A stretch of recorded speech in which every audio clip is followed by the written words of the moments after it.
Hello, I'm Leisa Holland-Nelson Bowman Lombardi, the fashionista co-host of Culture Club HTX, and welcome to episode 61. I'm here today with my beautiful, brilliant, bestie, beloved. We can't remember the last You name. know, we were saying Cinco Bay, and you told me that was bad. Cinco Bay had just as 5 B's. No, I need to remember You don't what know the word That's is. why we were saying it, because we don't know what it is. No. Okay, Shavonnah Robert Schreiber, the other half of Culture Club HTX, and here with We got a baseball special boyfriend. guest here. We're introducing our baseball boyfriend, or we could call him Baseball Scott. Welcome, Scott Rozzell. Baseball boyfriend seems more, I don't know, I just feel like let's say that. I kind of like that. You like baseball boyfriend? Absolutely. Well, we want you to come back again. So if you get a title like that, it's kind of Well, a that commitment. title is conditional. Yeah. You have to earn it. It's like anything else. Hello. Yeah, for I get sure. that. Well, Just making You sure. can tell me after this segment yeah, if I still if you can qualify. come back. Okay, yeah, we will. So our friend Scott Rozzell did not start out as a sports analyst. Or our baseball boyfriend. No, his background is he's a lawyer, UT grad, UT Law School, That's why he's SMU here, really. undergrad, active alum of SMU. I don't know how active he is with UT. He's debating going to his reunion, so we'll see if he does or not. Well, I've never missed one. Well, so then if you I should if go. I don't make this one, it'll be the first time I've missed Well, one. Well, you got to Hey. go. I mean, come on, keep Hey, the streak hey, going. and Baseball. on top of that, he was with a law firm for a long time. Which one? Baker Bot. Baker Botts, a Oh, really one good of law those. firm. And then he went to Centerpoint Energy as the general counsel. That's right. Yes. And that's where you retired from, yeah? I He did. retired from there like 10 years ago. 10 but years ago. He was gracious enough. He was my secret source Oh, he after was the our blackout informant? last year. Our Remember? informant. I remember we had all this intel. Yeah, it was all the intel. Ah, Yeah, okay. thank you, Scott. You're welcome, Lisa. Absolutely. Anything for you. Uncut. Yeah, right. Anyway, we're so excited. He's also a pilot, so we got a He's a chance to talk a pilot. little bit about that. And he is pilot an over here. avid, really like all sports fan, but especially the Astros. So we figured who better to ask about the Astros. Now, especially that you're recovering from a terrible ski injury, so you've got time. Plenty of time on my hands. Yeah, you can watch them all the time. So we need to understand the 4-1. So I love the Astros. Lovely is coming around. And there's so much going on. There's so much happening. But they just won 3 in a row. we which won is 3 in a big row. deal So we're going to turn it over to from you. Toronto. Tell us about that. What's the 4-1-1? So I think this is a good team. I think it's a good team. It's a team in transition, and the transition is always difficult. But they're a solid team. I think they're a playoff caliber team. Whether they will make the playoffs or not depends on how this transition works. Okay. But they have a lot of players playing in different positions. The starting infield has 3 new players out of 4.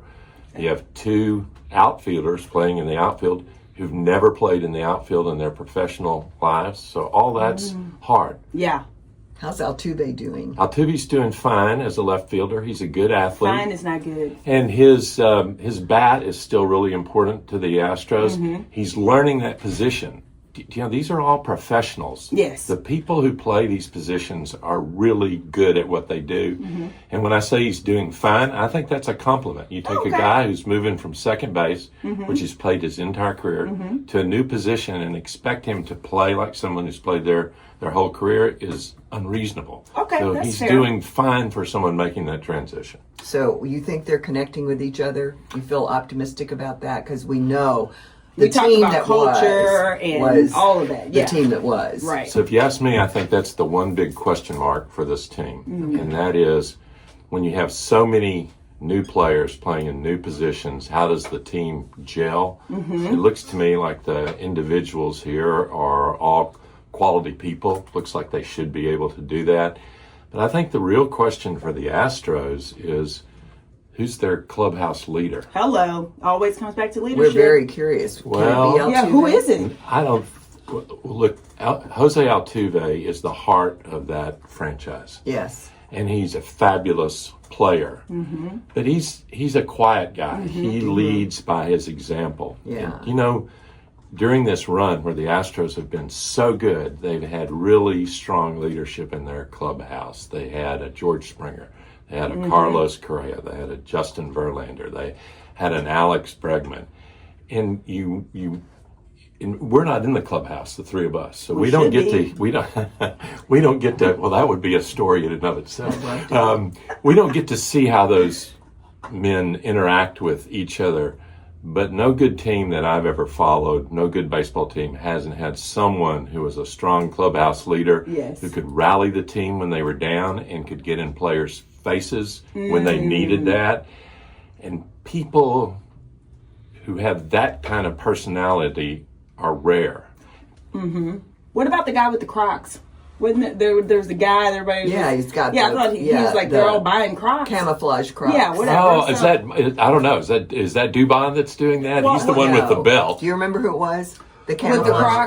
Crocs? I don't remember. Well, That was here's last the week's deal. So story. Magical's going to give us a fact check on that. But, I mean, like, they were all doing that. So, like, is that... Sure, Maybe he's They were emerging. buying him because Could- he could was be. fine. Is he Could be. emerging as the leader? could be, and a Yeah. guy like Jeremy Pena, I think, Yeah. has Oh, the Pena's possibility good, yeah. to do that. You know, he's a youngish player, but he has a good personality. Well, the Crocs and- guy is really young. Well, that's what I Yeah, wonder. Because, really you know, young. so speaking we need of... a young leader. Well, and also to the point that you're making, that's how you build that trust so you can get in their face. When, you know, you have to start off soft, right? You kind of got to build some trust first. I Well, think. and you also have to be good.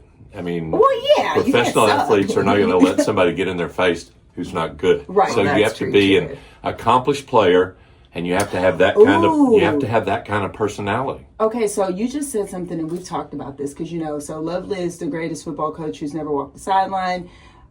I'm just a good coach in general. So do you think you have to be a player in order to be able to be seen as a leader? I in do. I professional think. sports? I don't think you have to be the best player on the team. I think you have to Rather be than the ki- coach. I think you have to be the kind of player, though, that has the credibility in order to be a leader in that clubhouse. And I think it has to be somebody who's good. So speaking of leaders, what do we think about the Jim Crane effect?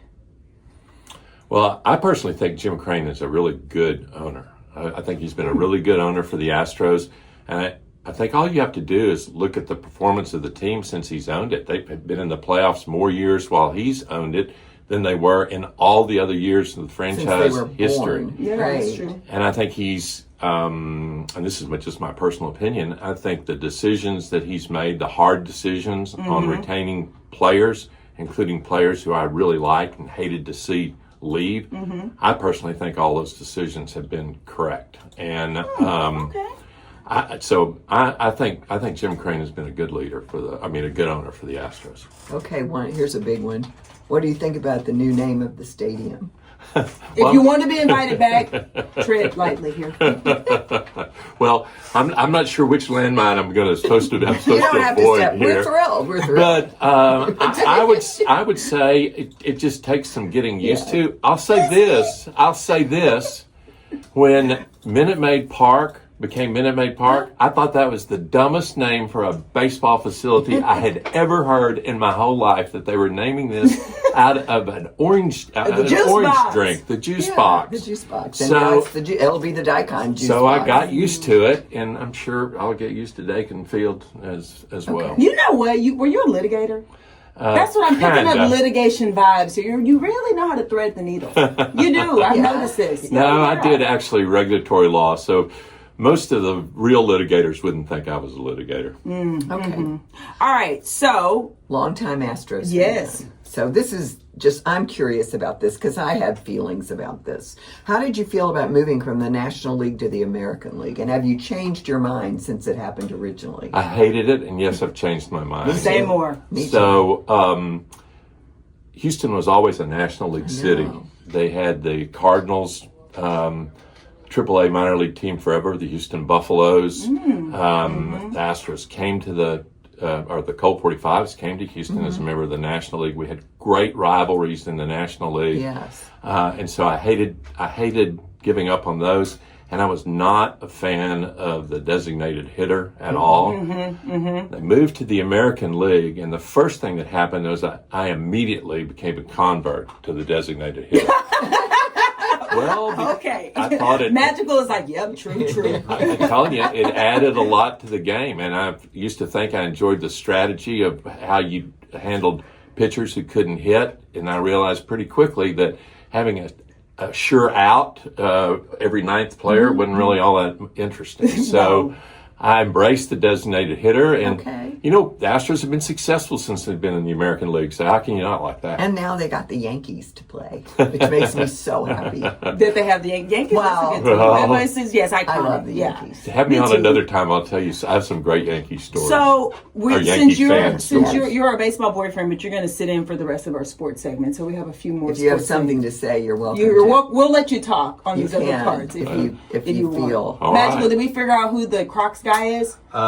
Hayden Wizinski Yeah, is the one that that started it, Yeah, but Dubon is the one that... Dubon, so maybe So Dubon's going to be the leader. So Yeah. Wisniewski, by the way, is one of the guys that came over in the Kyle Tucker Yeah. Oh, trade. right. Yeah, and yeah. if you look at, by the way, I loved Kyle Tucker. Me too. I loved Kyle Yeah, I do Tucker. too. I thought he was great, and we really miss him. But he's getting ready to get a huge paycheck that the Astros were never going to pay. And he's young enough to get it, right? Yes, he is. He's good. And He's we really got good. 3 players for him, all of whom have turned out to be pretty solid. Paredes is looking good at third base. He's not Alex Bregman, but he's looking good. Mm-hmm. Cam Smith could be the real deal. It's hard to tell, but he's having a really good rookie year. And Wisniewski is a solid pitcher. So We'll see. All right, so let's talk about the Rockets. Well, the Rockets, won game 2, and now they're going to be in San Francisco, I guess. Yeah, we'll see how this all shakes Saturday, out. I think, is it? So it will have played by the time everybody hears this. Yes. But the good news is they're coming back here. So we know that. Even if they lose 2 in San Francisco, we're still back here next Wednesday. Is that right? I believe so. We'll be at Toyota Center on Wednesday for game 5. Right? So 4. Game 4. the Rockets, 5. the reason this is interesting is because James Harden, which everyone, I think most people love, maybe, I don't know if love, that may be a strong word, but they like Comes him. and goes. Yeah, it's It fair does. weather. Yeah, but he it left. wasn't even fair weather. He offended plenty of Well, people. right. Well, he Yeah. left, and then now this, people were like, "Oh, what are we going to do?" And now look at this team. Well, his exit Yeah, it made sparked this team whole available right. because the big paycheck kind of went out, and you had a lot of money, and So not too dissimilar from what you just talked about, Yeah. Scott, with the Astros, right? Where you have this big sort of franchise player that they leave, and then it's like, what are we going to do? And then you get some younger talent for the same amount you're paying one person, and then good things could happen. What do you think about the Rockets? Well, I'm hopeful for the Rockets, and this is a young team, and I don't really follow them as close. I certainly don't follow them as closely as I do the Astros, but I think it's a young team that looks like it has potential to be a good team for a long time. I think so too. I'm so excited. So I don't know all of their names. Oh God, Eamon, what's his name? We love, but Tari Eason just owns my heart. You He's know, a I just really don't know good any of young these people's man. names, but well, he's a really good young man, so I know him. So I know a name C.J. Stroud. Oh. Did you see him? Did you and Steph believe Curry? that? Look, that she's was all incredible. smiling Two and of my lighting up. favorite athletes in the whole world. I love Steph Curry. He's a if he good- he's wasn't solid. playing the Rockets, I'm always rooting for his Yeah, team. same. And I love his coach. I mean, both Bear of them. Down, Arizona. Steve Kerr, shout seriously, out to Steve University Kerr. of Arizona for we've producing got good a humans. Steve Kerr jersey in the closet that Yeah. I'm never getting rid of, signed. Just so anyway. Steph Curry and CJ were on the sideline of moment. the games having moments, more than one. What do you think about that? I just Lovely? think it's Did you fabulous. cry? Well, I wish I was there. I'm like, I could just see you being like, oh. I can't, both of those are They're such precious, good men. Good, you know what I solid mean? folks, yeah. Like good men. So that makes me happy. And I think Steph is unbelievable and so accomplished. And I think as Coach Nelson, the greatest football coach, She gets all who serious. never walked a sideline, I think we're going to get a great season out of CJ this year. I'm hoping. Which brings us almost to the draft. Well, but before we get to the draft, can we talk about the LPGA tournament? Sure. That's happening. So, Scott, do you follow golf? Not much. I watched the Masters, of course, and I listened course. to your segment talking about Roy. So here's the thing. I had this, I would say debate, but it's not really a debate because the other person was just wrong. So many people, it was just a fact. Many people don't know this, but I'm going to spread the news. So women golfers are more accurate than male golfers as far as into the fairway. Like, that's a fact. Because I didn't know that. It's well, we're going to put this on the website. Because men, they try to, shoot the ball a mile, and women are just like, we can't do that. We'll just make sure they're accurate. This person, had a fit. I'm like, everybody knows that. They were upset that I said that, but it's the truth. I don't have any trouble believing that at all. I coached girls softball for a number of years. Okay, so yes. And I was really surprised when I started coaching little girls to find out how much better little girls' hand-eye coordination was than boys that age. You can come back.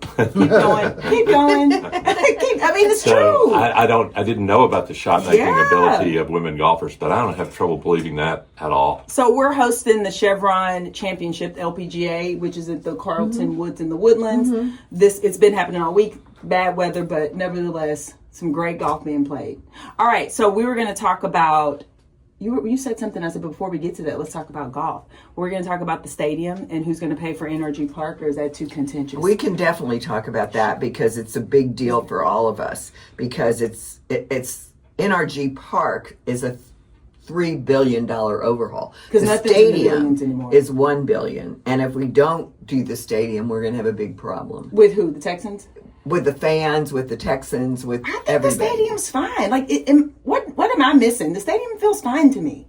I don't know. I mean, right? Do you? I not don't think know, it's but fine? I've gotten into I'm in the groove of let's fix it. You're like, what are we fixing, Scott? Hey, what do my you think father about was the- in the construction business. New is better. Yeah, I'm like, the stadium's good. What do you think about the stadium? So I a have little season tired. tickets to the Texans, and I think Yeah. the stadium is great. I know. What I don't know is how, if there are changes that need to be done to that stadium for purposes of the rodeo. Because, the rodeo has far more people attend it over the course of a year than the NFL team does. And all the other events. And I think the rodeo has a lot to do with it. So why are they not paying for it? I don't know who's going to pay for it, and I don't know what the infrastructure needs are. So I don't it really looks have like a good the opinion on Harrison that. County Litigator comes Houston back. Sports Authority is already $1.66 billion in debt, so they're not going to be They ain't paying for paying- it. they ain't paying no, for for it. sure, for sure. But I will say a couple things about the stadium. I'm very much a walker,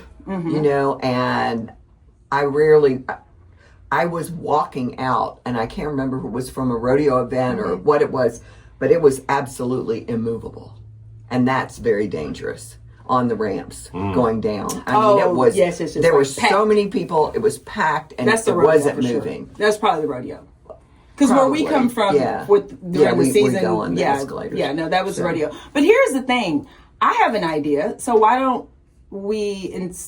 I just feel like we have other uses for this money, like the roads in Houston that we all drive on. I feel like the stadium's fine.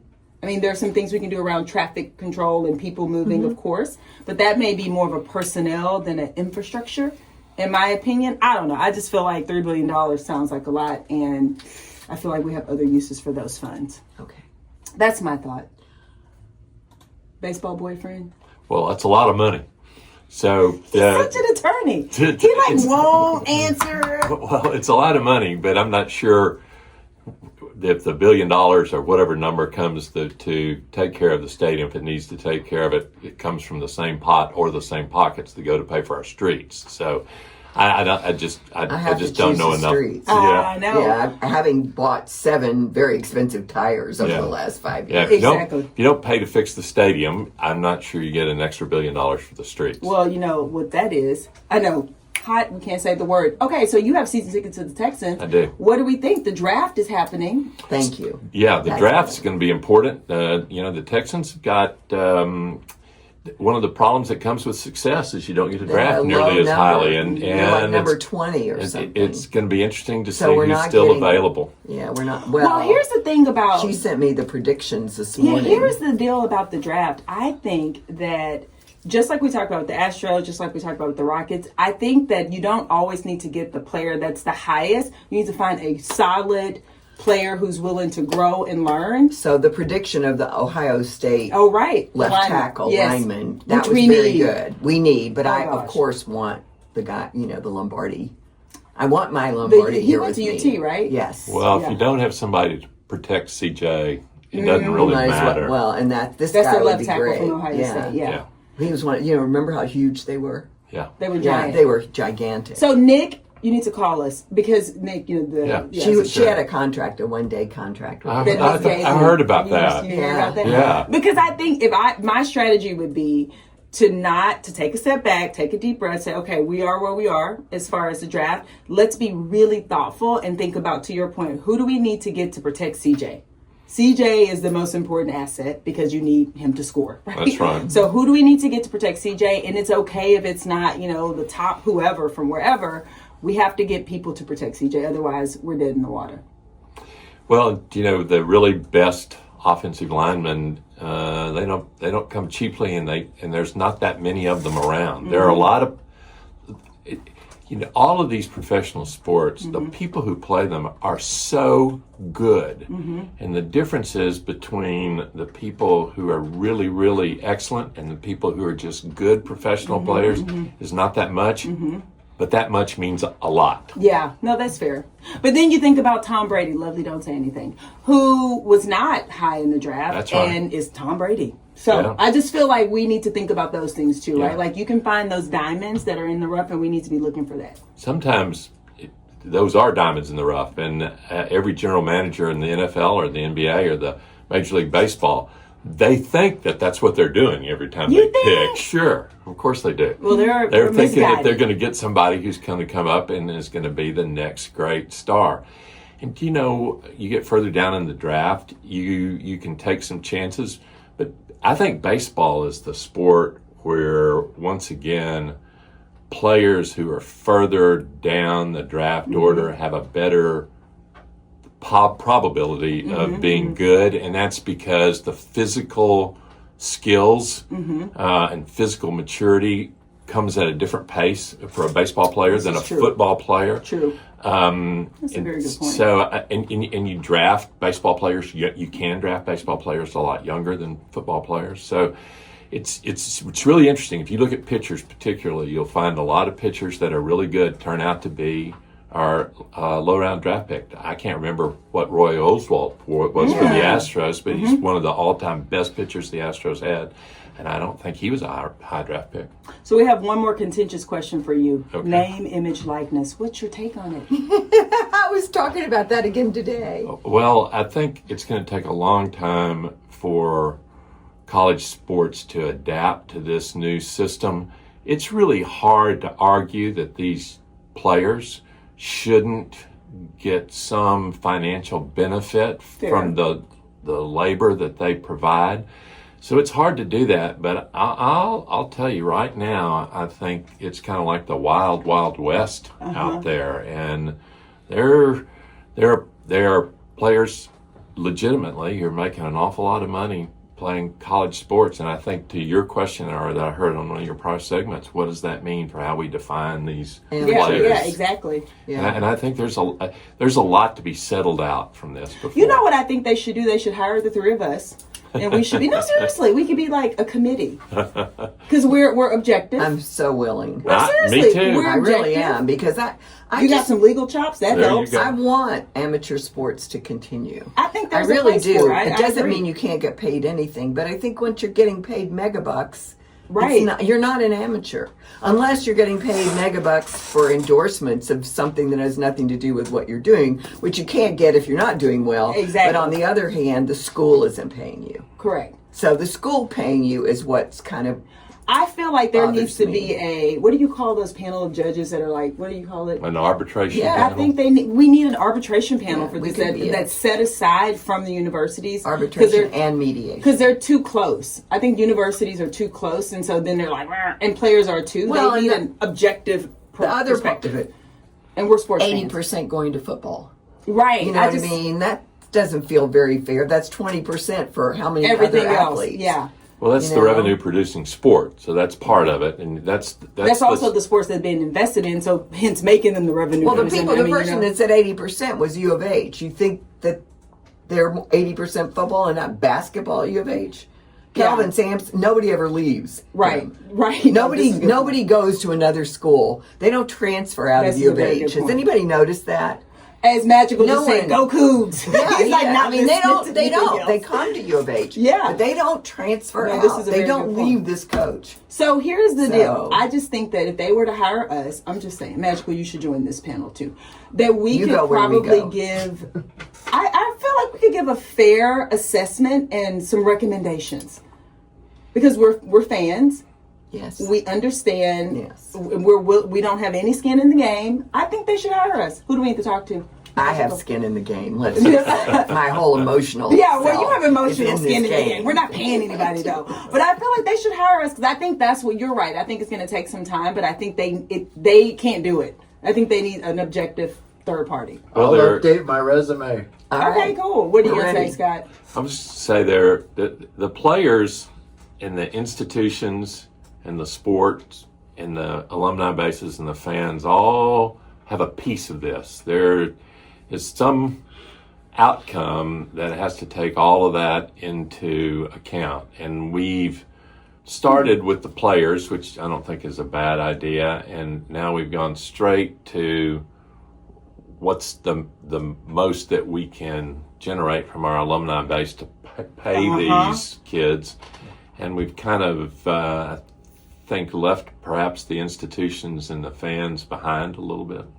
So see, I think that's even better. So we can expand our panel to include representation from those stakeholders and really talk about it. Right? Yeah. See? Yeah. I think that's good. So who do we need to talk to? I don't know. We'll figure that out. We're going to take a break and figure out who we need to call. Get our panel established. Thank you so much. Thank you Scott. so much. We'll invite you back. You It can was come really back a on. pleasure. Oh, Do I still get to be the baseball baseball boyfriend? You're the Yeah, Okay, you are well, officially the baseball. You're boyfriend. officially the baseball boy. Well, you're on probation. Okay. You're the probationary baseball boyfriend. Is it like double secret probation? No, you're on probation until you take us to a game. We have a good experience, Okay. and then we'll decide if you're on probation. All right. Good So you enough. have some Fair hurdles. enough. All right, and with that, we'll be back. Bye.